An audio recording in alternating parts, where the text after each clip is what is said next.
Paz do Senhor a todos. Pois bem, estamos aqui mais uma vez para trazermos mais um tópico da lição da Escola Bíblica Dominical. Lição essa de número 5.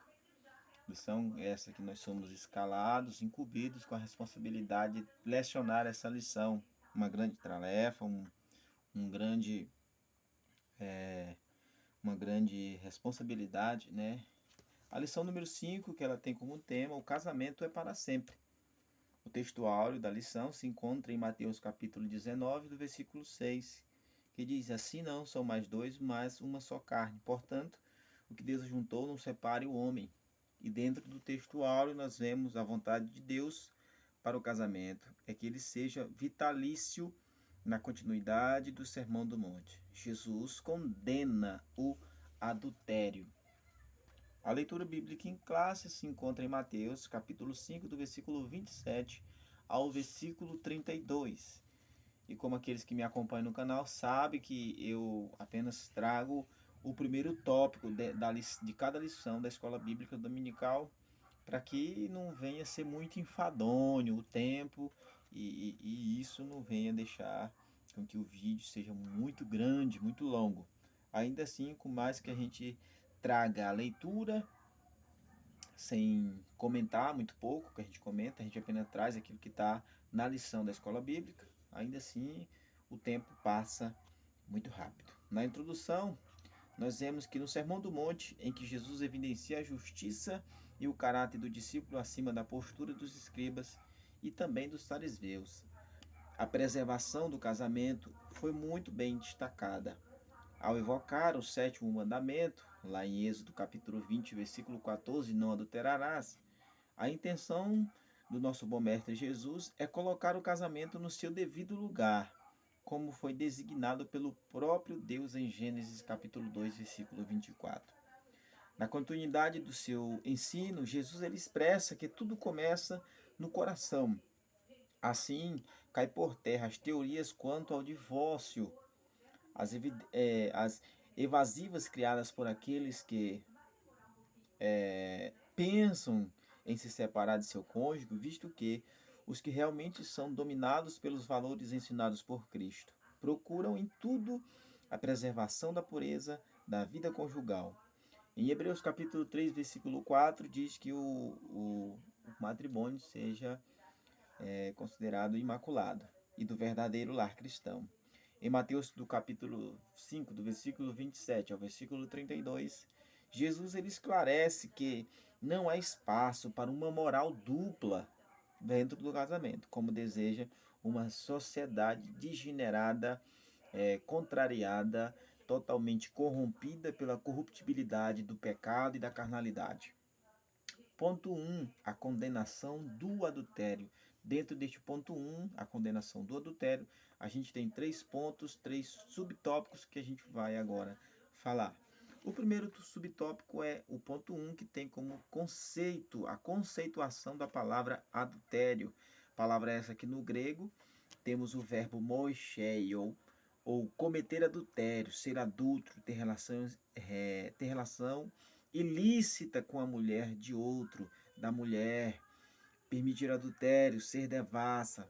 Então, biblicamente, o adultério é definido como uma relação sexual que um homem casado tem com uma mulher que não é sua esposa, ou vice-versa. Tudo isso. A idolatria era chamada figurativamente de adultério. Em Jeremias 3:8, em Ezequiel 23:37, nós vemos referências em que o Senhor usa a idolatria como um ato de adultério, ok? Jamais se deve pensar que as ordens divinas em relação ao adultério fossem pesadas demais. Na verdade, por meio dessas prescrições da lei, o que se colimava era preservar o casamento, a fidelidade conjugal, a família. O mandamento não adulterarás trata-se de um dique de que preserva a fidelidade conjugal e a família, a célula máter da sociedade, pois é através dessa célula máter da sociedade é que se cria, é que se dá a evolução do povo, da sociedade e também da raça humana. O segundo tópico é a posição de Jesus quanto ao adultério. Para Jesus, a gênese, ou seja, o princípio do adultério, está sempre no coração do indivíduo, começando com um olhar cobiçoso, com pensamentos impuros que levam à prática sexual ilícito. Então, o ponto de partida está aí. Começa com olhar, começa com desejo. A partir daí já sai o desejo sexual pela pessoa do outro lado. O posicionamento do mestre vai além de tudo que no Antigo Testamento era permitido ao homem. Um exemplo, no Velho Testamento, em Deuteronômio capítulo 24, versículo 1, o homem ele tinha respaldo para poder se divorciar de sua mulher.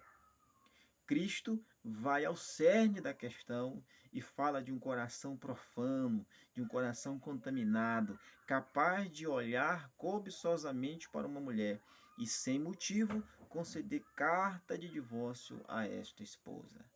No seu sermão, Jesus ele evidencia a importância de homens e mulheres absterem-se de pensamentos impuros, tanto fora como dentro do casamento, pois é dessa forma que consegue manter a pureza em 3 níveis.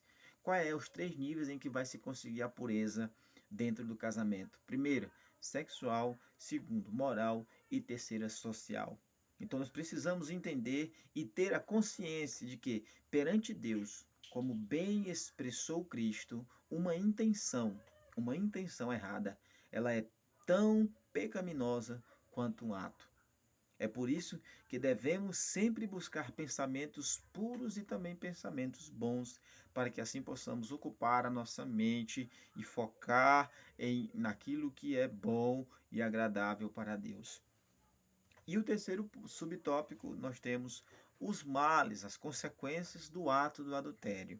O adultério sempre é prejudicial para a estrutura familiar e qualquer infidelidade no relacionamento a dois sempre será ruim, pois gera desconfiança, pois gera feridas emocionais, gera desvalorização, gera desrespeito, gera fraqueza e queda na vida espiritual. E é por isso que é importante evitar tanto a prática do ato como os pensamentos indevidos. Além disso, os prejuízos espirituais são ainda muito mais maiores, muito mais elevados, não havendo pureza em seus pensamentos, nem havendo lealdade com seu cônjuge, o relacionamento entra em perigo e deturpa a mente do cristão, que tendo a mente de Cristo só deve pensar coisas boas, conforme 1 Coríntios capítulo 2, versículo 16.